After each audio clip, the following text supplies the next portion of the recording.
Bueno, vamos a meternos en la pata política del programa y a propósito de las nuevas medidas, las restricciones y demás, más allá de que veremos si se puede modificar algo de lo dispuesto por el presidente de la Nación. Y estamos en comunicación con Gonzalo Estrafase, el diputado Estrafase, que es titular en este caso del bloque Vamos Juntos, presidente de la Comisión de Educación, Ciencia y Tecnología. Diputado, ¿cómo le va? Buenas tardes. ¿Qué tal, Javier? Buenas tardes. Muchas gracias por el contacto. Al contrario, gracias por atendernos. Bueno, a ver, ¿por dónde empezamos? Por lo dispuesto por el presidente de la Nación. A ver, ¿qué análisis hace? La verdad que la primera palabra es decepción, ¿no? Porque habíamos alcanzado un acuerdo que justamente lo había mencionado ayer el ministro Trota y la ministra Bisotti, en que las escuelas sean la última en cerrar y que no habían representado en estos 2 meses de apertura de la vuelta a clases, no habían representado un foco de contagio para nada. En la ciudad de 700.000 personas que componen todo el sistema educativo, solamente tuvimos 5.000 casos, el 1%, y tuvimos un porcentaje de lo que se llama contagio intraburbuja del 0,012%. Y los mismos números replicó la Nación, ¿no? Sí. 0,16% total de contagios. La verdad que esto fue dicho ayer en la reunión del Consejo Federal de Educación, y el ministro 3 horas antes del anuncio del presidente ratificó que las clases presenciales no sufrían ningún peligro y que van a continuar. Y después nos encontramos sin ningún aviso, sin ninguna consulta, con que el presidente anuncia la suspensión por 15 días de las clases presenciales. La verdad que la palabra es decepción y sobre todo se pierde el valor de la palabra presidencial, lo cual es algo muy grave. Por lo tanto, esperemos que el presidente recapacite y que mañana en la reunión con el jefe de gobierno se pueda llegar a un acuerdo, a una lógica para que el lunes los chicos, como dijo hoy el jefe de gobierno, estén en las aulas como debe ser, por supuesto con los cuidados, con los protocolos correspondientes, pero remarcando que la escuela ha demostrado ser un lugar seguro, un lugar donde los chicos y los docentes y las familias cumplen los protocolos. Y repito, no es un foco de contagio, sino por el contrario, es un lugar donde se detectan los casos, se los siguen y por supuesto se aíslan las burbujas correspondientes, respetando el protocolo. Pero tenemos que hacer un esfuerzo enorme y todavía mayor para que las escuelas sigan abiertas. Es decir que, digamos, la búsqueda es de que las escuelas continúen abiertas, la presencialidad de las mismas, y el resto de lo dispuesto por el presidente, digamos, en el horario, ahí no habría tanta diferencia. A ver, sí tenemos diferencia porque también recibimos, por supuesto, los reclamos y las quejas del sector, sobre todo gastronómico y comercial en general. Las medidas presidenciales implican que tengan que cerrar a las 19, ¿no? Porque la circulación se corta a las 20. E incluso pensamos también que en general es un ataque y un avasallamiento a la autonomía de la ciudad, ¿no? Cuando hay medidas tan restrictivas respecto a las libertades individuales y no hay un acuerdo entre el gobierno nacional y un gobierno provincial, en este caso de la ciudad, creemos que se debería concurrir al Congreso y que las medidas sean aprobadas por el Congreso, que es el ámbito natural para estas medidas. Más allá de eso, entendemos que todavía no vimos el DNU, entonces es difícil opinar sin haber visto la norma. El DNU todavía no salió, entendemos que saldrá entre esta noche y mañana, por lo tanto esperaremos el DNU, pero sí, como adelantó el jefe de gobierno, además de la reunión, donde esperemos que se llegue a un acuerdo, si no es suficiente, por supuesto, en cuanto a lo educativo, concurriremos a la Corte con una cautelar para mantener las clases presenciales en el distrito. ¿Cuál va a ser la propuesta? Porque la verdad que, bueno, por lo que se escuchó ayer por parte del presidente, es una decisión, digamos, tomada con esto que usted dice del DNU, que aún no salió, pero ¿cuál va a ser para ustedes la propuesta como para negociar? Porque pareciera, esto es obviamente una opinión, que lo que está haciendo el gobierno nacional es como parches, ¿no? A ver, lo que vemos es lo mismo, como pasó con las vacunas, es improvisación, ¿no?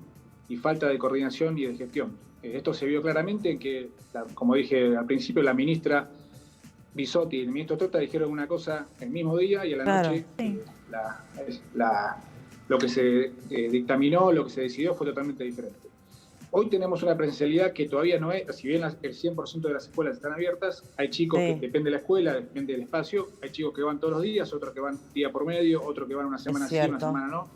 Entonces, lo que no creemos que se pueda pasar es un esquema de cero presencialidad, o sea, como estuvimos todo el año pasado. Tenemos que lograr un acuerdo, ser todos, usar el sentido común para que los chicos no pierdan el total de presencialidad. Esto, y vale la pena remarcar, lo nocivo que fue el año pasado para chicos, para los niños, niñas y adolescentes, en cuanto a trastornos del aprendizaje, sí, claro. En cuanto a retrasos madurativos, la verdad que afectó terriblemente y no podemos permitirnos otro año igual que el 2020. Ahora, yo no sé si hay una explicación, porque la verdad que es todo muy raro en un punto, ¿no? Por un lado, es lo que usted dice, escuchábamos a los ministros de Educación que no se iban a cerrar las escuelas, después él dice, declara, creo que en Infobae, ¿no? En lo que vos remarcabas, Mecha, que él había tenido dentro de su propio equipo discusiones por esto. Es una nota que dio a Radio 10. A Radio 10 y la Levanta, perdón. Infobae, bueno, claro. Ahora, no entiendo, ¿qué pasó en el medio? ¿Cuáles son los cables cruzados? Porque no se entiende. Digamos que es un discurso, digamos, inentendible. Entonces, seguimos con mala información y malas decisiones. La verdad es que si uno mira los datos oficiales del Ministerio de Educación Nacional, decían todo lo contrario, ¿no? Los datos que justamente difundió el ministro Trota. Y vimos claramente ayer la descoordinación en la gestión del gobierno nacional. La verdad que es una lástima que sea justamente, que se vea tan reflejada en lo educativo. Los motivos, uno vio en los últimos días una gran presión de algunos gremios docentes, sobre todo de CETERA y en la ciudad de Ademis, para cerrar las escuelas, lo cual es paradójico, ¿no? Que los gremios educativos sean gremios antieducativos y en vez de defender la presencialidad, continuamente promuevan el cierre de escuelas. Vimos también presión de la provincia, de su gobernador, para cerrar las escuelas. Yo no sé, la verdad que por supuesto desconozco la interna presidencial, pero creemos que logró su cometido el ala más extremista y la que realmente vemos que no tiene la educación como prioridad, lo cual es una gran pena. Claro, ahora para aquellos que no entienden de leyes, ¿nos puede explicar bien qué es un amparo, qué implica y qué puede suceder el día lunes? Porque me imagino que hay un montón de papás en Ciudad que dicen, bueno, frente a un amparo, a una medida cautelar, puede ser que el lunes entonces sí vayamos a los colegios. Nosotros vamos a ir a una cautelar a la Corte, como es un conflicto entre el Gobierno Nacional y una provincia, tiene que resolver exclusivamente la Corte Suprema, similar al recurso que presentamos por la quita de la coparticipación a la ciudad.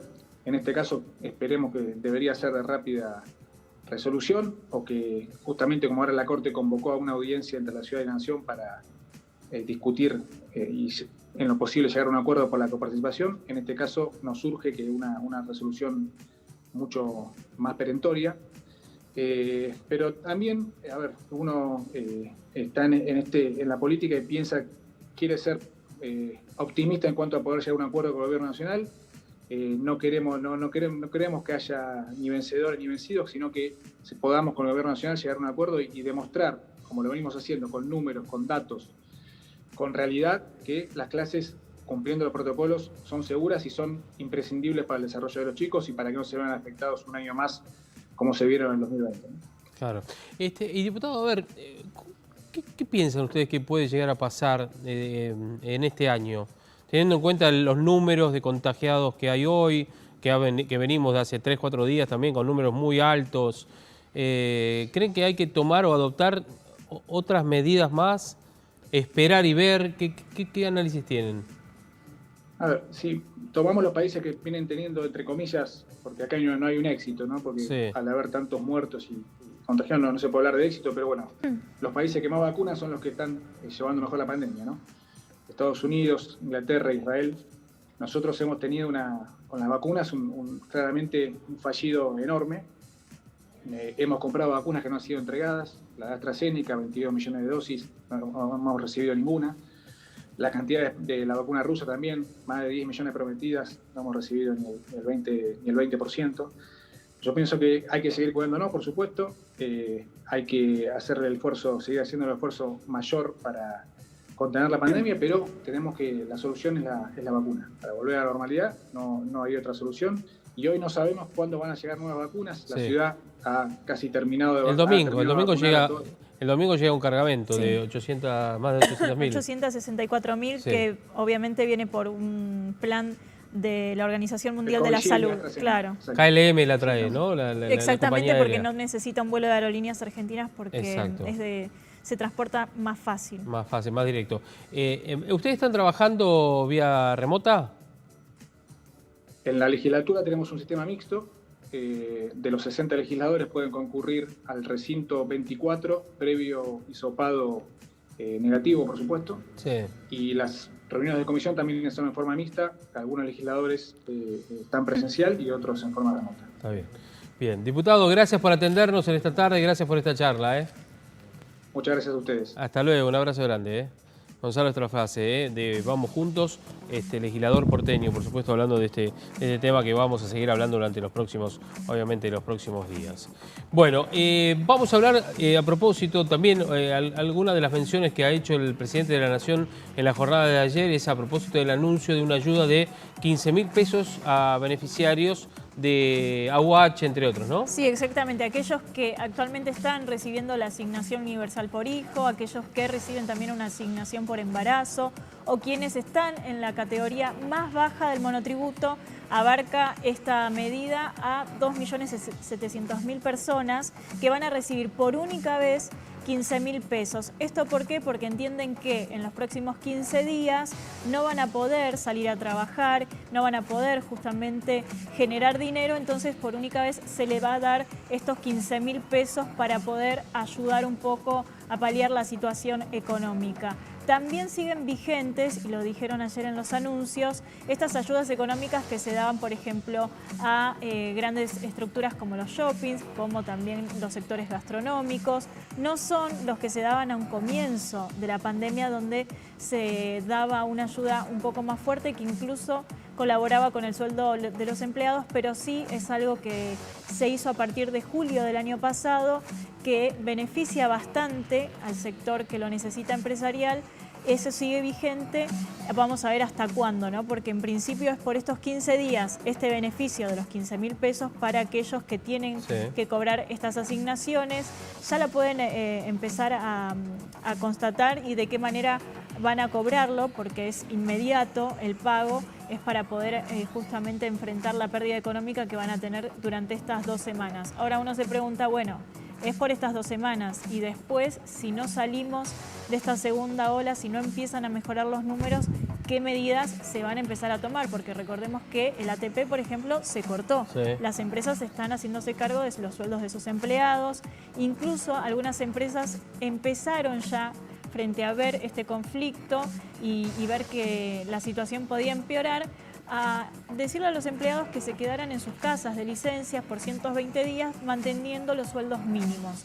Esto es lo que se viene dentro del sector económico y que afecta directamente al trabajador, porque claramente con los mínimos de los sueldos no se pueden pagar los alquileres y los alimentos. Por eso es que el año pasado se tuvo en cuenta la ayuda del ATP, este año directamente no estaba en el proyecto. Eso es lo que preocupa directamente a aquellos que tienen que afrontar los sueldos de estos empleados, que si no directamente los tienen que indemnizar y sacar. De alguna manera estas licencias de 120 días es: estoy en la peor situación económica, no te voy a despedir, pero tampoco te puedo pagar el sueldo en su totalidad. Sí, además también con lo que implica, ¿no? De venir de todo un año sin trabajos, tratando de recuperar un poquitito y ahora otra vez, ¿no? Otra vez. Por eso digo, estos 15.000 pesos sí son una ayuda, pero para estos 15 días. Después habrá que ver qué pasa con las medidas que vengan a futuro, porque todo hace entender que el panorama frente a los contagios no va a mejorar muchísimo, así que hay que estar preparado para eso también. Totalmente. Bueno.